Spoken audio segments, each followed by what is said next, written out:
We're going to go and kick off the next Partner Talks series. So in the lunchtime or the afternoon Partner Talk sessions, we had stories about Street View and engaging with local communities. Now we're sort of switching gears to talk about adventure and science and examining the application of 3 different tools: Google My Maps, Voyager, and Earth Engine. So with that, I wanted to welcome up to the stage Erik Murdock, who's the Policy Director of Access Fund.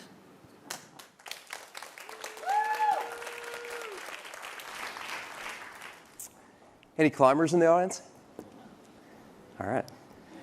So as it turns out, climbers have really played a significant role in protecting America's public lands.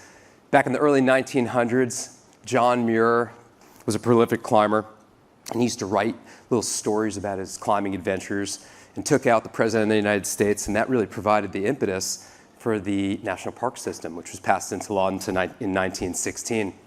In the 1950s, another prolific climber, David Brower, made these big coffee table books, and he handed them out to members of Congress, and that was the impetus for the passage of the Wilderness Act in 1964. The Access Fund is a national climbing advocacy organization based in Boulder, Colorado, but we have offices all over the country. And what we do is we protect climbing access and conserve climbing landscapes. We've teamed up with Google to develop a Voyager story about Bears Ears. It's just one of the many places that we're working at to protect. So Bears Ears is this incredible landscape. It's about 2 million acres in southeastern Utah in the southwestern United States. It's got hundreds of thousands of cultural sites. It's got recreation opportunities. It's got natural resources, paleontological resources.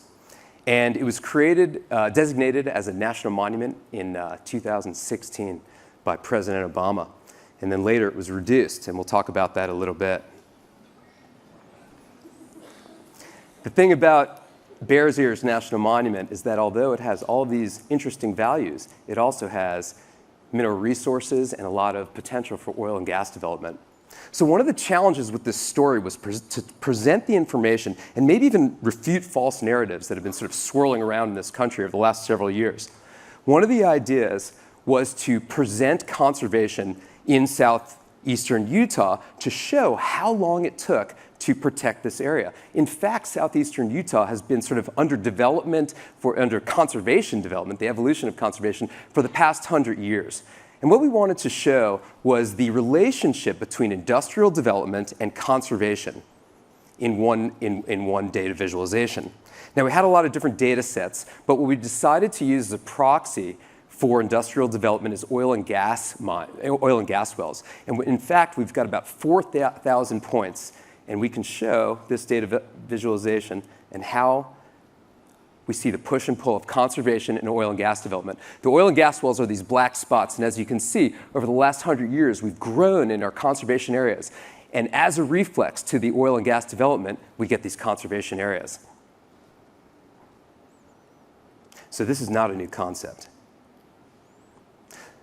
Once the area was reduced by 85% in 2017, many areas were exposed that were once protected in 2016 are now exposed to oil and gas leasing. This is one such area. Google Voyager allows people to sort of look at these areas and put themselves into these places. This is Hart's Draw. It's got thousands of cultural sites, sacred sites, and it obviously has the potential for thousands of rock climbing routes. And this is one of the areas that has the potential for oil and gas leasing, and it's actually been proposed to develop this site in the next couple of years.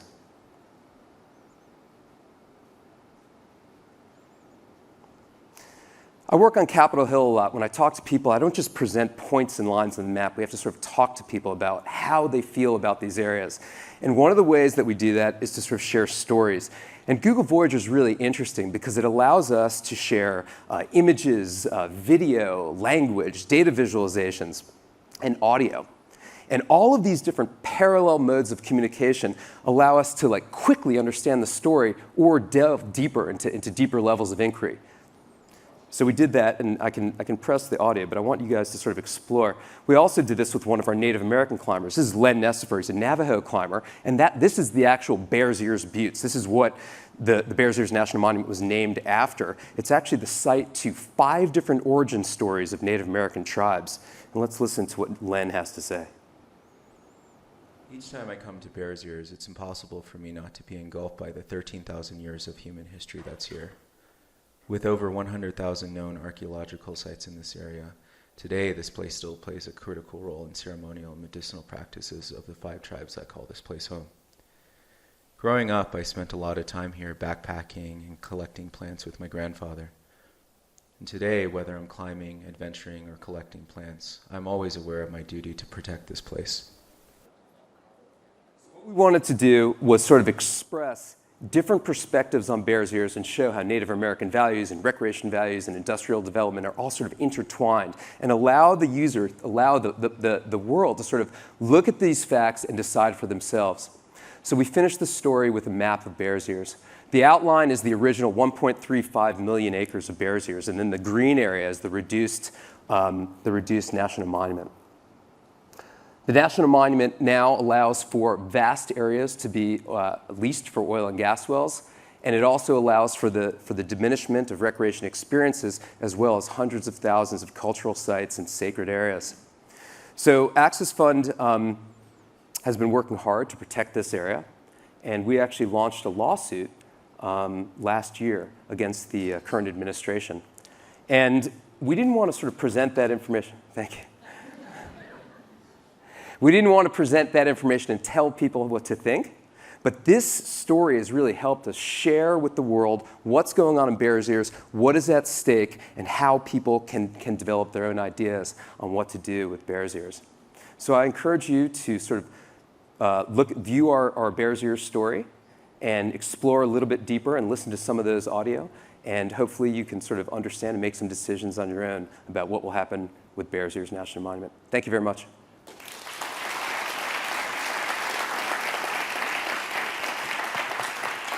Do we have any questions for Erik?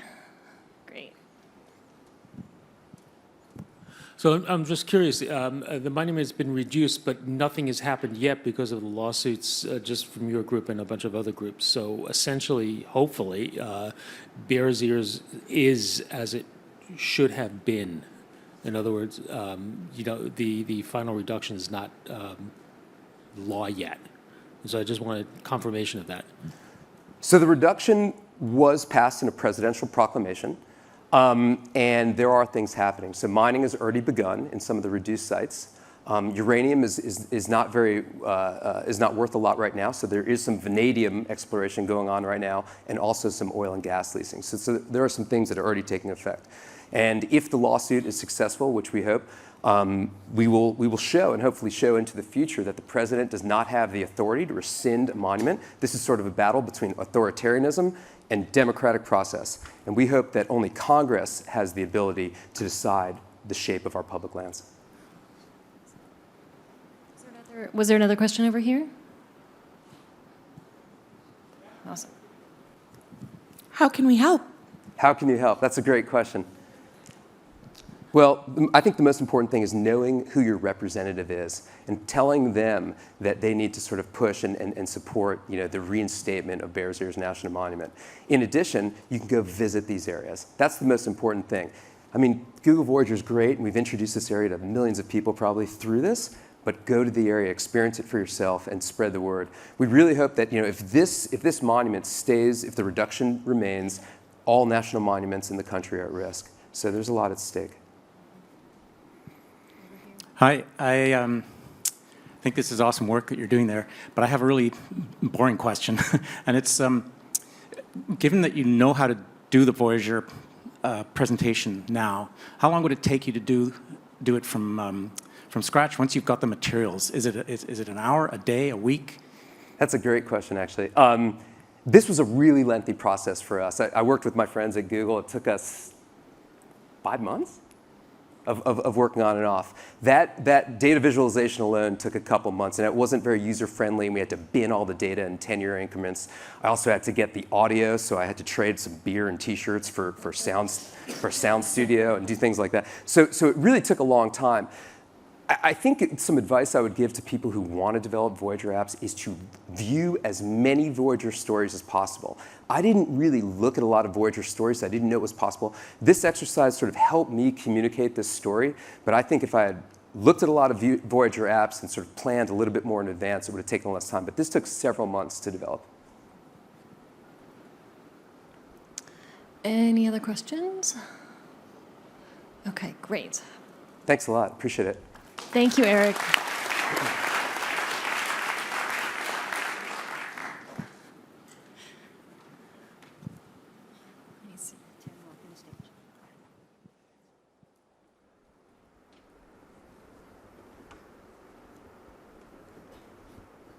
Oh, good. It's up there. Hi, my name is Marcus Pearson. I'm the Director of Program Investments for Adventure Scientists, a global nonprofit based in Bozeman, Montana. I'm also one of the last things standing between you and happy hour, so I'm going to do my best to stay as short as possible. Second to last. So I want to ask a quick question. You can just raise your hand if the answer is yes. How many people out there spend their day or their week or their month or their career thinking, if only I could get to a lot of high quality field data, I could make better decisions about some of the urgent problems that are facing the work that I do and the organization that I work with? It's a lot of people. I want to talk to all of you afterwards because that's what we help you do. So Adventure Scientists has built our organization on the notion that we can equip our partners, universities, government agencies, NGOs, and others, with field data that is scientifically valid and at large scale. And we can do that by accessing a network of volunteers that are drawn from the adventure community. We recruit, train, and manage these volunteers who are already out in these hard-to-access places to gather that data that can help you make better decisions. So our volunteers have gathered data from Mount Everest. They've gathered the highest ever plant data known, and they've gathered data from 250 feet below the ocean surface. And I want to talk about quickly one example before moving to my main example, which is a project that we worked on with Harvard Medical School. So Harvard Medical School has been trying to isolate the gene that's responsible for antibiotic resistance. That gene is in all of us. It's in you, it's in me, it's in you, it's in all living beings. But we don't know exactly where it is on the genetic code. However, Harvard thinks that by isolating and targeting that gene, they can then target multi-drug resistant infections. And that has been an issue that's dogged the medical community for many, many years. A couple years ago, we partnered with Harvard Medical School, and we went out and we gathered scat samples, poop, around the world in isolated places, and that helped Harvard narrow the potential candidate genes from thousands, unknown thousands, down to about 90 potential candidates. This year, we got a call from Harvard, and Harvard said, look, we want to try to finish the job. Can you go out and gather a larger data set? And I said, how many do you need? And they said, we need 10,000 samples of insect and scat from around the world. And we hung up the phone, and we realized that we were going to need to collect remote data from islands in the Pacific Ocean, from caves, from mountaintops, from isolated mountain ranges around the world.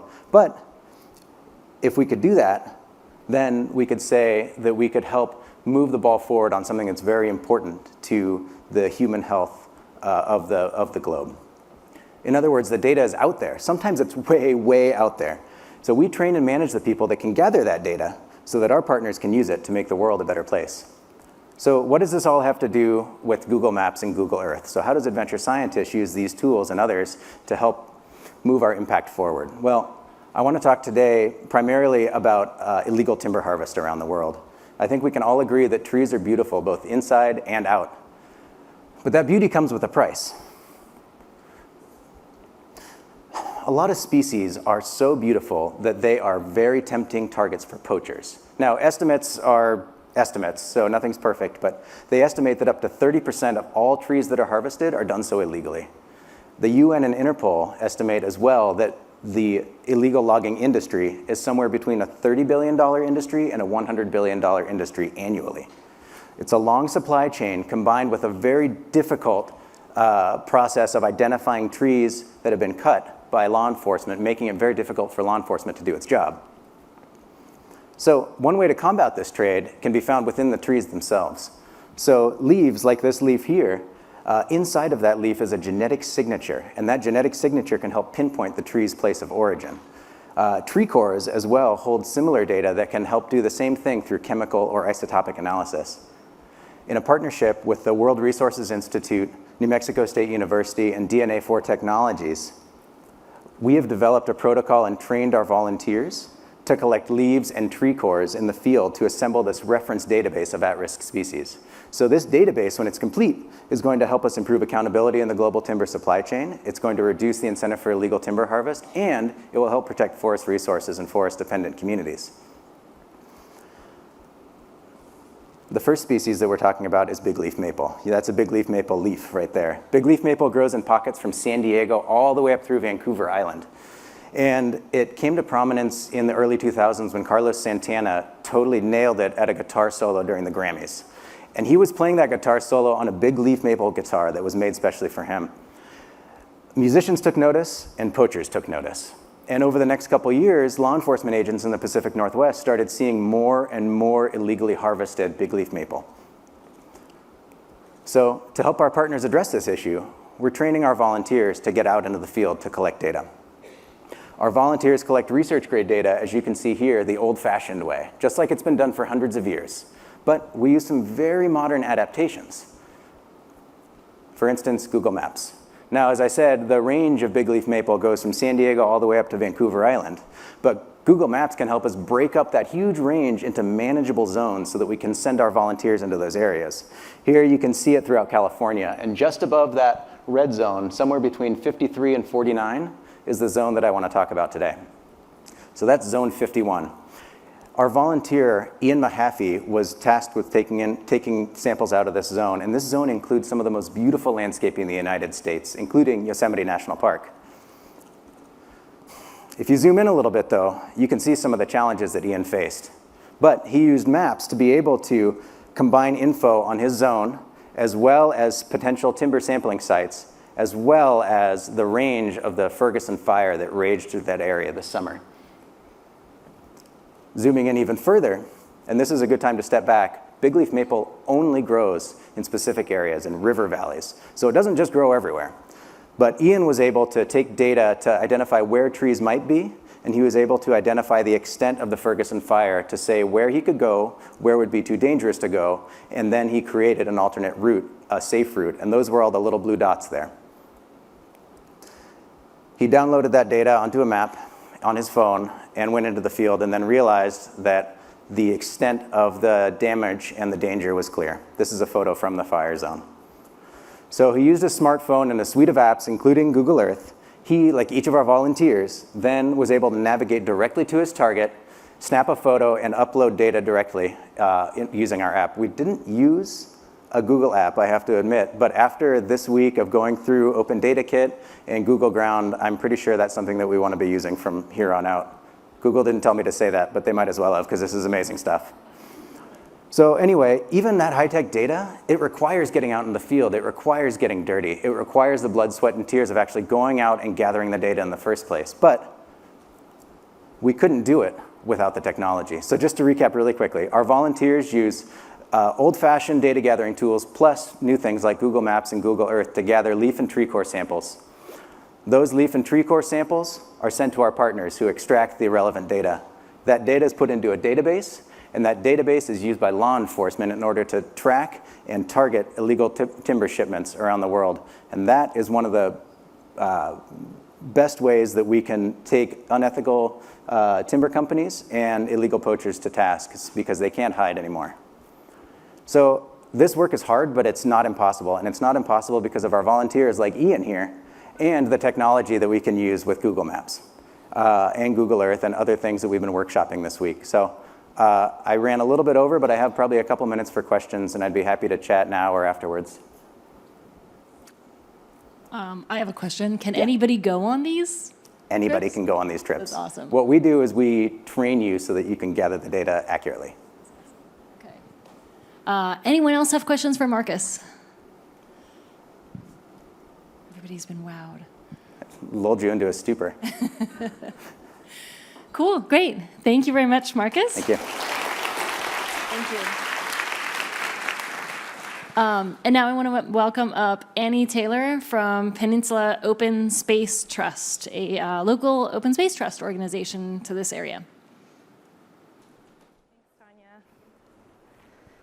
Hey everyone, so as Tanya mentioned, I am a local. I work at Peninsula Open Space Trust, or POST, and we're a local conservation organization working to protect farms, parkland, and open space here in the Bay Area. So I am here if you'd like to ask about local hikes. And I know this is our final talk of the day, so my hope is really just to show you cool photos and to get you excited about tapping into the power of Earth Engine yourself. I know there is a barrier to entry, but I'm here to show you that it's worth it. So to do that, I'm going to talk about some research that I conducted with the Nature Conservancy. I know there are some of you here.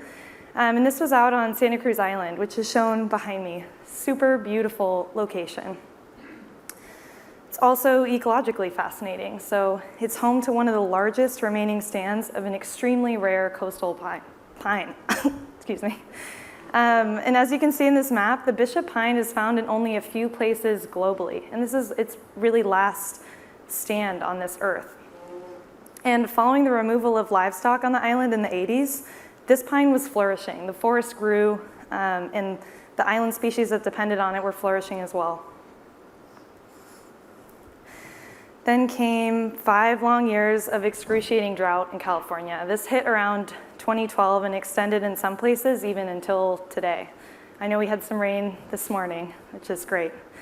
And this photo captures just a fraction of the immense tree mortality on the island. So it was really alarming for conservation managers on the island to see this globally extremely rare species hit so hard in just a few years. So at first we wanted to ask, we initially started studying the spatial distribution of this mortality. We wanted to know where the bishop pine were holding out amidst the drought. But as the drought extended and the die-off actually worsened, we began to wonder if this was the worst die-off in recent history for the pine. So we wanted to put this drought in its historical context. And to do that, we needed historical data, and we needed to cover a fairly large perilous landscape. And those are two things that satellite imagery does really well. So to do the historical comparison that we hoped to create, there's really no substitute for Landsat imagery. Landsat satellites have imaged the Earth's surface every 16 days since 1972. So it offers a really indispensable view of how our ecosystems have changed over a very extended period of time. And luckily for this group, Earth Engine offers both the storage and processing of this immense archive. So these types of analyses really aren't possible outside of this incredible tool. So it's worth learning to code. So Landsat pixels are actually captured with a 30-meter spatial resolution. And so while you're looking at a photo of this beautiful bishop pine forest, it's a coarse enough resolution that you'll see you can't see individual pines. However, these pixels are capturing information on wavelengths that extend beyond the visible spectrum, such as infrared and near-infrared light. And these offer a way for us to distinguish between water-stressed and dying trees and healthy forests. So in essence, we hope to capture forest health using various transformations of these wavelengths, and then to track that over 33 years. Pretty ambitious project. Because we have an image of the Earth every 16 days, we use a total of 750 snapshots of this island. So this is an incredible time series. And there are a couple different things you can do with this, and I'd also love to hear your ideas. One is to track average changes in forest health across a large area. The other is to track forest health on a pixel-by-pixel basis, which also reveals new ecosystem dynamics. So I want to show you what both of those look like. Here you're seeing those 3 forest health indicators averaged across the entire bishop pine forest on the island. And in red, you'll see that we've calculated a drought index for the island, but it looks a little wonky, so I'm just going to highlight our 2 drought periods. From 2012 on, you're seeing the most recent drought, and here you're seeing the historic drought, which was the worst drought of that century. So some patterns are immediately visible to us. compared to the historic drought, the recent drought resulted in a steeper decline in all 3 forest health indicators, as well as a greater overall magnitude in decline. So this gives us some tools to quantitatively compare these 2 drought events. Next, we compared these impacts over space. So here you're looking at an extremely dense subset of the island's pine forests, visualized 6 different ways. The top row is showing you the decline in these forest health indicators during the historic drought, and the bottom row is showing you the same for this recent drought. And that dark red is indicating steeper declines in a forest health indicator. So immediately, some patterns are also really clear and evident to us. We can see this canyon of, I can't move around. The canyon to the southwest, the pines in that canyon were actually able to survive that historic drought and were totally decimated in this recent drought. So we have this really clear spatial response that we can also quantitatively compare between the 2 drought events. So I can't stress enough that Earth Engine is really the first tool that's enabled this type of quantitative comparison between drought impacts separated by 30 years. It's incredibly powerful. And in this comparison, we were able to discover that this drought and its impacts were actually the worst in over a century on the island. And this is really important for island managers to know. They can step up their efforts to monitor endemic species that rely on the bishop pine, such as this incredibly lovable and charismatic island fox. And we can also work with policymakers and other stakeholders in communicating this information in a really compelling way. So why does a time series on an island matter to you all, to this group? Mass mortality events are becoming ever more frequent in our forests globally. And this is due to drought, disease, insect infestation, natural disasters. The list is long. And we need cheap and efficient methods to monitor forest health across our vast forest landscapes, which you're looking at here. So this is a plug to use Earth Engine to do that and to work with me to use my script and build off of it. I can't stress enough how unique and important these views of these ecosystem dynamics are in this moment. Next, my colleagues and I at Post are looking to understand redwood forest health at a landscape scale.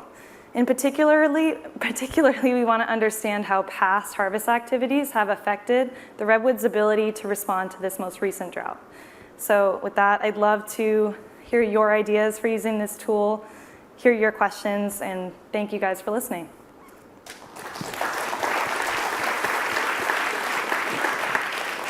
And actually, the Channel Island fox was one of the great conservation success stories, right? Because it's removed from the Endangered Species Act. Yes. Or demoted, I guess. Yes, it had to be coddled back to life. So I think the island fox was down to about 40 individuals. And having lived on the island, I can tell you that they're everywhere. So we're hoping that that recovery is stable. Yeah. Awesome. Okay, any questions for Annie? People are hungry and thirsty Yes. and ready to go to happy hour. Yeah. Okay, great. Thanks so much. Thank you.